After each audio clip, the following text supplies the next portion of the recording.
It's Time Warner Cable's local edition. I'm Brad Pomerance. Jim Clarke is here, and he is a member of the Culver City City Council. The primary is coming up June 3rd, right around the corner.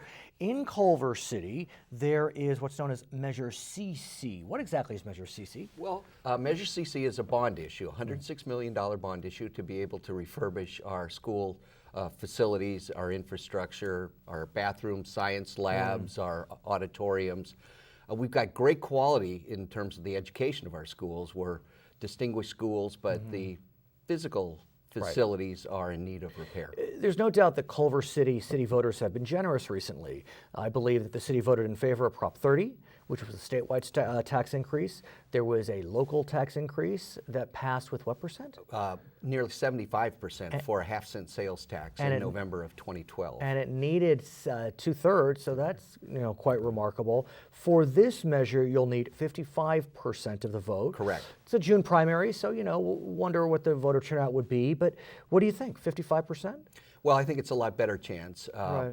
There have been a series of tax increases, and so people are a little bit weary with that. Also, the turnout in our elections recently, because we've had so many special elections, and that is lower, so you're not sure who's actually going to turn out. Unfortunately, with this, the proponents of this have to appeal to all of the voters who would vote in the June primary, likely voters, but the reality is that this is at the very bottom of the ballot. So, literally. Yeah, so the fall off from that is we may be a small turnout as far as Culver City goes that actually vote on that measure. So what do you do to get out the word that be sure to turn to the last page of your ballot? Yeah. Well, I think one of the good things is calling it Measure CC as in Culver City, so that creates some attention to it. We're doing the same things that traditionally we do in municipal campaigns, walking precincts, calling voters. You just did that. Yes. You just walked precincts for your reelection. In fact, one woman, I went to her door and she said, "I already voted." And I said, that was the last election. Which was very sweet. At the same time, I want to get a sense from you about the whole threshold question. 55% for school bonds, 67% for general taxes. Is it time to look at this issue of whether and how we pass taxes on ourselves and the threshold that you need to hit? Sure.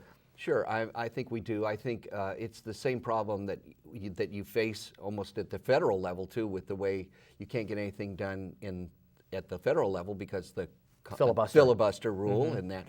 So I think having these super majorities, I mean, they were put in place by basically folks that were opposed to tax increases of any sorts at all and wanted Prop to 13. make it very difficult to do that. And I harken back, was it Measure R that got 66.1% instead of 66.23, and 2/3? Right. That was the transportation tax that, 66%, that's a big majority of the people that wanted the sales tax it was going to be an extension of a sales tax, and it couldn't happen. Right. So do you think voters have an appetite for revisiting this issue of what the threshold should be to pass taxes on themselves? Well, I think what we've done, and this also does this as well too, it sets up a oversight board basically to monitor how the expenditures are being done. We did that with our sales tax increase. We also sunsetted it as a way to also garner public support for it. So I think voters are more open to these if in fact you can put in some safeguards and maybe even sunset some of the provisions, except on a bond issue you have to pay off the bond. So there's Let's not forget the primary, June 3rd. Every single constitutional office is on the ballot. That's all 8 constitutional officers. My name is Brad Pomerance. I want to thank you so much for watching Time Warner Cable's local edition. Jim Clarke, thank you for joining us. Don't forget to vote June 3rd, California State primary.